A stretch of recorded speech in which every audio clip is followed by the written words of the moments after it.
My guest in today's RedTech briefing is Abhishek Sen. He's the co-founder and CEO of a company called NumberEight. Many of you, I'm sure, like myself, haven't heard of this company. It's starting to make waves, though, because ultimately I got to know about them because I was speaking to one of our peer network radio broadcaster in Germany, and he said, "Hey, are you aware that this company is doing some really interesting things?" And I said, "Well, I better check them out." So I did a bit of background check, and it is fascinating what you're doing. Abhishek, thank you for joining me here on the RedTech briefing. Let's start with the backstory. Good to meet you as well. Let's start with the backstory. So I know it's a startup company. Something triggered an idea for you that there is a problem to solve. Before we get into what it is that you do, Sure. What was that moment? Sure. So this is in the middle of my master's thesis. I was doing my master's thesis in the Netherlands at TU Delft. And the thesis was around, I was trying to figure out what is a topic that I can actually do. Because as a master's thesis, you're trying to figure out, okay, what is a research topic usually. And I was working out in the gym, and it literally happened that, okay, you at the gym, you listen to music. And I'm trying to find the right playlist on my phone with my sweaty hands. Okay, which one do I select to motivate me to have a really good workout? And at that moment, it's like, okay, why isn't the device doing this for me? I'm trying to listen to music on my phone. The question was, why isn't the device automatically recommending me a playlist so I can have a really good workout? And that triggered a thought, okay, yes, it should be doing this. I mean, that time was 2015, 2016. The device has all the capabilities in order for it to basically automatically do that for me. And that's what I ended up doing the thesis on, automatic playlist curation based on context, based on, what I, the individual as a user, am doing at a given point in time. And that's what that curiosity sparked the thesis and then the startup and everything. And here we are today after quite a bit of time. But then, yeah, it's just sometimes these things take time in terms of, taking things from research to industry and to commercialization. There's a bit of a journey in that. And the important word, of course, is context. It was what you were doing at a particular moment. You found your media choice not relevant to what you were doing. And that's pretty much the kernel of NumberEight. That is absolutely the kernel. And tell us. Yeah, that is absolutely the kernel. Absolutely. So from that point on, we decided, this kernel, as you're talking about, the context is such a powerful thing. A lot of content recommendations still today, we see it on news outcasts, Facebook to everything is based on past behavior, but not on what you're doing right now. So the general trend has been, I need to learn everything about you, the individual, your entire listening behavior before I can give you something relevant. But what's often, if not often, most of the time it's overlooked is the idea of what is relevant for you in the moment that you're engaging with content. And that is what context gives you the power of. And that's what we do at NumberEight. We are basically a contextual intelligence company that uses sensors and mobile devices to say, what is Abby doing at a given point in time? Am I working out? Am I working at home? Am I relaxing at my friend's place without having to compromise your identity and your privacy? And that's what we do So this is an important thing you just said, because you started by saying, what is Abby doing at this? But actually, it doesn't know that it's Abby. That's important. No, right? That's very important. And this has been there in academia for a very long time. If you look at any kind of context recognition, it's definitely the late 90s. And from that point on, this is before privacy became a thing to talk about in mainstream media. Even at that time, researchers are always talking about, okay, we can do all of this, but how do we do this without compromising privacy? We see the early papers. It's always been there. So it's just that now it's up and center in everyone's face. You see the billboards on Apple, from Apple, privacy equals iPhone. And it's consumers, we are aware, more and more aware what is happening with the data, or even asking questions about it. So I think it's a very relevant time to balance this question of personalization while not compromising privacy. So give me a concrete example of how this improves, how this supports the business case for radio owners around the world. Absolutely. Is there? Let me try and understand. What would happen in a particular situation. Can you paint a picture? Let's do that. Let's paint a picture in words. Absolutely. If you think about it, radio advertising, the radio business has primarily been ads driven for the longest time that you can think of. It's an ads funded business. So, and day part targeting is not new. This is not new. So we're essentially saying people's behaviors have changed. So context, as with audio, we listen to audio throughout the day. When we listen to, when you wake up in the morning, when you're going to work, when you're working out at the gym, when you're having drinks with friends, all these different moments are different engagement points. So what we do is that our contextual targeting options are essentially premium targeting capabilities for radio advertisers to tap into, instead of just a vanilla time-based targeting, which can be so inaccurate, and you really have no feedback in terms of what is the user actually doing to give you the most maximal ROI for the money that you're putting into the ad spots.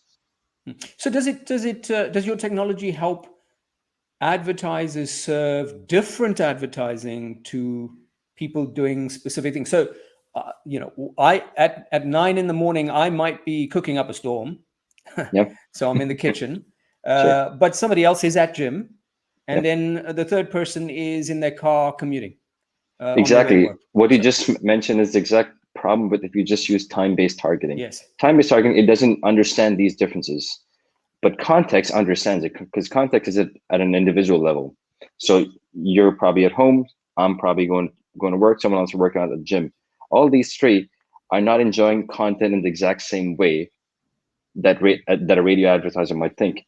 But when you offer radio advertisers the targeting capability, that you can actually target people when they're working at the gym, and that's it. When they have that option and the capability, they can charge advertisers a lot more from a premium as a CPM. If you're cost per listen, etc. You can definitely, and that's what we are. That's how we're positioning it in the market as well, and that's how our our partners are positioning it as a premium targeting capability to maximize the efficiency, to maximize the power of the ads themselves. So am I getting a different ad because I'm in the kitchen than the people who are at gym? Yes, that is the outcome. And how do you make that? How do you do that? How do you know? We are. I think you said the privacy is protected, but how do you know that a particular band of people are at home versus a particular group is at gym versus a particular group is in a car or some public transport on their way to work? Very interesting. So that's what our technology really does. So we use a host of sensors on our smartphones. And there's a whole bunch of them today: accelerometers, gyroscope, compass, brightness, things that we don't even know. Like, for example, when we change our phone from landscape to portrait mode, what's happening? It's the accelerometer saying, oh, you're going from landscape to portrait mode, so we can play games or we can watch a video. That's what's happening under the hood. So we use these same sensors in our smartphones today, combine them intelligently through our on-device AI algorithms to say things like, okay, this app is actually commuting right now. This app is working out at the gym. This app is relaxing at home.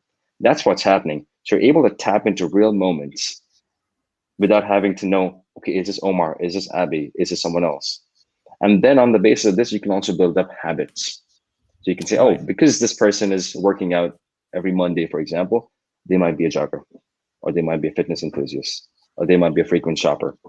And radio, again, it's very powerful because you're listening to radio and audio in general throughout the day. It's not just in one moment. Just the nature of the format, really.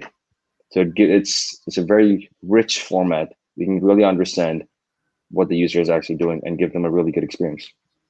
So let's just hone in, for example, on the jogger. The technology, the back end, under the hood stuff, knows that a group of people, a person is moving at a particular pace. Just talk that through. How do you know? Would you like to see a demo of that? Yeah, it's a great idea. Okay, show us the demo, and then I can talk you through, what's actually happening through it. Okay, cool. Yeah. Let me know if you. Okay, cool. So this is a demo of it's an internal app. Now our app is our software solution is actually something called a software development kit. It sits inside existing apps, so it's not an app on its own. Imagine the software, our software sitting under the hood in your mobile apps. Now, our smartphone today has a whole range of sensors, as I was talking about. You have accelerometer, gyroscope, magnetometer. You see these numbers changing quite a bit on the screen right now. Yeah. Screen brightness. They don't mean too much by this on their own. What we do is that we combine them intelligently on the device itself to say something like, well, you know what? I'm stationary right now. I'm in an indoor environment. The device is on a surface, as you can see over here. It's a commercial facility, and the overall situation is that I'm working. Now, if you keep your eyes on the device position, I'll pick this phone up in my hand, and you should see it go to in my hand right now. This is live in the moment targeting capability without knowing that this is Abhishek. It has no idea of who I am. And this is what we call live contextual targeting. Now, let's say we work a lot. So I run a software startup, so I'm obviously working a lot. So as I use this radio app, or let's say this app over and over again, it'll build up certain habits. And that's what we call audiences. As I build up these habits, you're going to see things like it's put me into an audience of a desk jobber, an outdoor explorer, a sportive, a walker, and so on and so forth, and also an early riser. So it uses the habits. It goes from sensors, so raw sensors over here, to live moments of what you're doing right now. And then on the basis of that, you can actually layer that on with these are the audiences. So that's what we call, that's the power of context and context-based audiences, where you can really tap into what the user is doing right now. And also based on these real habits. So it's not about, okay, I said something on a survey. That's why I need to hear, a lot of data targeting is done. A lot of advertising is done just based on survey data. It can be highly inaccurate. This is real behaviors. It's not something that I wish to do. If I don't run or if I don't walk, I will not be a walker. So how an advertiser would do this is that they'd work with our partners, and then they'll tap into these targeting capabilities to offer to their advertisers. Hey, listen, would you like to target, as a brand, for example, would you like to reach people when they are commuting? Or would you like to reach people who are joggers, but you don't want to reach people when they're jogging? You want to reach people post-workout. Sure. So you can do both. So do you then provide the radio company, the radio broadcaster, by, while assessing their audience's behaviors and habits, as you say, you build up a profile of particular groups. And I saw in your demo that you have labels for different types of audiences. Do you then start to give them clusters and say there are so many risers versus so many? Exactly. In terms of the categories that you have. There's two kinds of insights. So one from an actual targeting. So every ad, when you have to play an ad, you have an ad request that goes out. We'll be appending these parameters, if you call them, in that ad request that goes out. So every radio broadcaster would have an ad partner, like a technology ad partner that they work with, the likes of Triton, AdSwiss, TargetSpot, Global DAX, etc. We would be working with these partners to surface, to add these parameters into each ad request that goes out. So when an advertiser buys into an ad spot, they'll have these capabilities already embedded. They'll say, oh yeah, I see a jogger. I'm going to target joggers. Oh, I see walkers. I see early risers. So maybe they need something about meditation, or they have specific nutritional habits, or you can think, that's a very creative job, as you can imagine. Sure. And that's what has gotten a lot of brand advertisers very excited, because all of a sudden it's not just about time. It's not just about what I've said in a survey. It's about actual behaviors and what's happening when they're engaging with the content. So advertisers really lining up right now, because also on the flip side, there's no concept of identity, as you probably saw already. It doesn't know who is Abhishek over here. There is no understanding of that, and it doesn't need to. So that's how a radio broadcaster, and of course, there's an element of aggregated insights that the broadcaster will also get, because they'll say, oh, you know what? 50% of my users are listening to rock music when they're commuting. Interesting. And then and there's an other element of personalization of the content as well that can go with that. So, yeah. So as we keep reminding ourselves in this conversation, this is not an incursion or an invasion of privacy because you don't know who the individual is. But you think there's any potential for backlash here because people say, well, I don't even want you to know what I'm doing. But I guess it's because you don't know who I am. So it definitely comes down to the value exchange. Right. At the end of the day, there's this question, we talk about this paradox of personalization and privacy. anytime personalization by itself is a privacy invasion, because if you just talk about personalization, because you cannot personalize something without knowing something about the person. Yes. That doesn't make sense. So, but what we're doing is that it's separating the individual from what that actual data is. So there is no, because that's what the entire mobile ad industry and pretty much the entire digital ad industry is really up in arms about. Oh, this identity piece is very important to serve anything relevant. The point is that it's not very relevant. I mean, sure, if you can get more and more with consent, it's great. But it's not the be all and end all of advertising if you don't know the identity, because there's so much more information that can be used to tailor the message to the individuals to make it more relevant for them in the moment. Yes. And not just, oh, I need to collect 5 years of your data and life history to maybe hopefully give you something relevant, because that's been the trend for the last 5 to 10 or even more years in the entire ad industry. And that's why context is making a comeback right now in audio, in mobile advertising, and pretty much the entire ad space. How and why? So they call it, it's like the contextual targeting comeback. That's what's happening right now in the market. So we're just surfacing this up.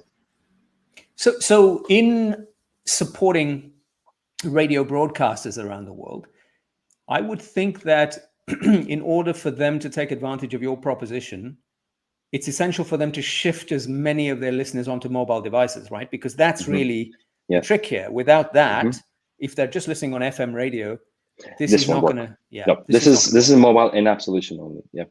Yeah. Yep. So are there specific markets that this is a better solution for? Is it? I mean, I know that a lot of people listen to radio on their mobile phones in India, but maybe they're not. Those are radio phones with FM tuners.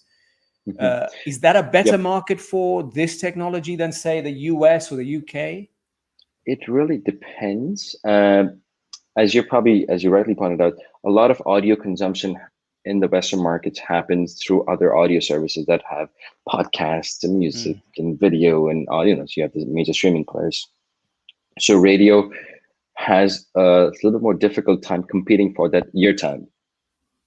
We call it screen time, but in this case, it's audio, so it's ear time.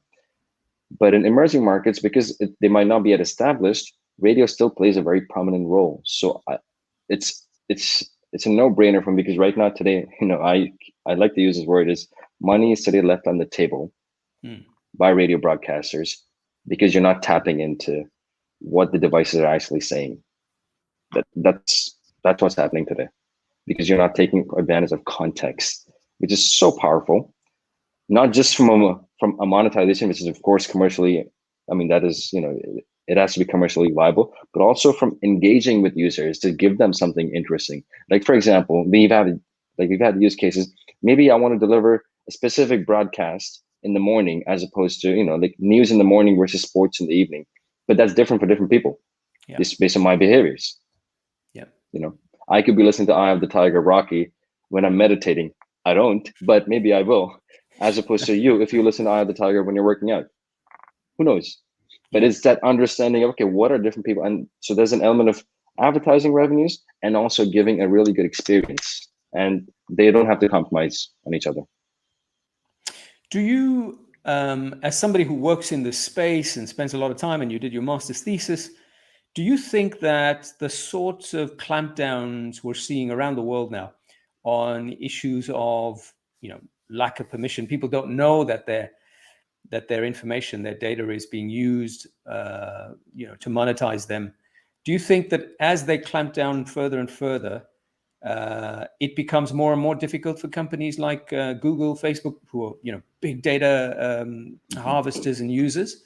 Do they pivot in a particular way? What do you anticipate if you look at the road ahead? Yeah, I was just on a gaming forum yesterday. There were very similar question, and they're talking about, what is the future of advertising? And that wasn't even the panel, the future of advertising. And it comes down to, at the heart of advertising, the internet is built on the back of advertising. So, and identity is at this epicenter of that. So identity is challenged today, because consumers are saying, hey, why do you want to know who I am and where is my data? So there's a lot of work that's happening right now under the hood, with a lot of government regulations coming in, where they're saying that, okay, consumers should be in control of when they say delete my data, just that data flow, that needs to be seamless. Say, hey, I want to delete my data, so delete it. If you want to use my data, okay, what am I getting in return for this? The consent is very important. And second is, don't just harvest raw data with the hope of someday somehow giving something back to the user. Because that has been the trend. This whole big data or cloud computing era that has been for the last 10 years or so, it's essentially been about how do we get a lot of data into the cloud warehouses. But then that's been sitting there for a long time. No one knows where the data is, what it's going to be used for. What Context does is it allows you to serve up, use only the relevant pieces, because that will be used to serve something relevant in the moment to the consumer. So it's not just about collecting a whole bunch of data. It's about, can I deliver something relevant? So for example, for our audiences, right, we have a decay period after I think at the end of 6 months, it just goes out because it's not relevant anymore. My behaviors within 6 months is going to change. There's no point in keeping this data. There's zero need for it. Are cookies on the way out? Is that not? They are, right? 2023. Google. They have to delay because they don't have a solution yet in place. On the mobile side, it's already happened. So Apple, when they had the pop-up coming up on iOS, you have that about 25% of people are opting into the IDs being tracked. So that means 75% of people have opted out. That pretty much means that ID piece cannot be used. That's having some major implications on the mobile advertising industry. And that definitely affects radio broadcasts. Again, if you have any kind of mobile assets, mobile apps, it's going to affect. And then does that mean this becomes what you're doing, the contextual piece becomes very powerful, very, very powerful, very powerful, because we see this as a rise. And then there's a lot of things sort of falling in line. In computing theory, there's a thing called edge computing or on-device computing. That is happening. It's a wave. This is happening. We're just at the birth of that. What that means is you do all the processing, everything on the device. You don't send any of the computation or the raw numbers to the cloud somewhere to do some cloud computations. That's one wave. Second wave is the privacy awareness that's happening. Is consumers, we're just becoming more aware of what's happening with our data. And the third piece that's happening is that you're seeing the advertising industry come at a crossroads to say, shoot, we can't rely on identity to serve up relevant content. So these are the crossroads, and it's a perfect storm to drive this forward. To all these three are just coming together to drive forward contextual advertising. And that's something that radio advertisers should definitely tap into. And we're seeing that here in the UK, in Australia, in the States as well. So yeah. Now, obviously, because your company is relatively new startup, you don't really, at the moment, have case studies yet, but you're heading that way. So how long before I can do a follow-up interview to ask you to actually present data to show how well your technology has worked to actually boost revenues for a particular, we don't have to mention the client, but we want to understand that ultimately this is boosting revenues. Yeah. Absolutely, because that's at the end of the day, that's proof is in the pudding, right? It has to prove some commercial value. So I'd say in a 3 to 4 months time, we'll have, because we are already running pilots. So in UK, in Australia, and some in the States, one in Germany. So it's across the board, different propositions in terms of different positioning, because it depends on how it can position in the market. But end of the day, contextual targeting is a premium opportunity for advertisers to tap into ad slots without compromising their privacy. In terms of the pilots, have you learned something that surprised you, that made you have to change? Yeah, very one interesting. Thing that came up very interesting was recently at a competition with an Australia broadcast. I can't say the name who. We thought, okay, advertisers would need some education of what is context. We're completely taken back. They're waiting in line to pilot. They want to be first to market. They want to try this out because this is amazing for them. Forget NumberEight. It's just the ability to target people in the moment and based on their real behaviors is amazing for them. They're just waiting in line for us to go live. So I'm very excited. And that was specific to Australia, that particular. This is in Australia. Yeah, this was coming out of Australia. So yeah. Okay. They're different down under. What just to round up, what value we've heard you talking about all the value that you can create for a broadcaster or a radio owner. What kind of value does what you do bring to listeners in general? Oh, this is why NumberEight was started. I want to get the most, I want to get the most relevant playlist in the moment. Content recommendation. That's that's at the heart of all of this. Yeah.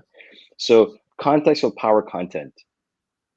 That's for ads, because ads is also content. It's not something new. Sure. It's also content. So content can be playlists, radio stations, events. So that's at the heart of this. So as a listener, you want to give an engaging experience, not just random material that's not relevant for me. If I still go to my playlists on, I have to go and pick and choose. There's 25 different playlists that I have to pick from as a listener, purely. Why do I have to do that?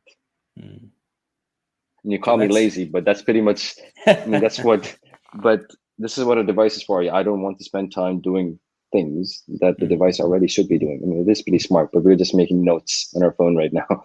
It's not that, we can do a lot more with that. Yeah. So there's an exciting, as you see it, an exciting future ahead for we consume based on because, what we're doing in the moment. Yeah. Context-aware computing. We'll basically see more and more where our devices understand, and where the rudimentary tasks that we do in our day-to-day life, it will be offloaded to devices, but we are in control of what we want to start something. Abhishek Sen from NumberEight. Thank you very much for your time. This was illuminating, insightful. It's new what you're doing, obviously, and it's really interesting to learn more about it. And as I said, and that's why I asked the question, I'm going to be back in 3 or 4 months. With the RedTech team are really keen to understand how those case studies work out and whether you can actually do something for radio revenue, because we know around the world there's a lot of pressure right now, and a lot of the share has gone to digital media, and perhaps it's solutions like yours that can try to claw back some of that and maybe even grow new revenue opportunities. Absolutely. Yep. Thank you for your time. And you. Thanks again. Thanks for your time. Cheers. Bye-bye.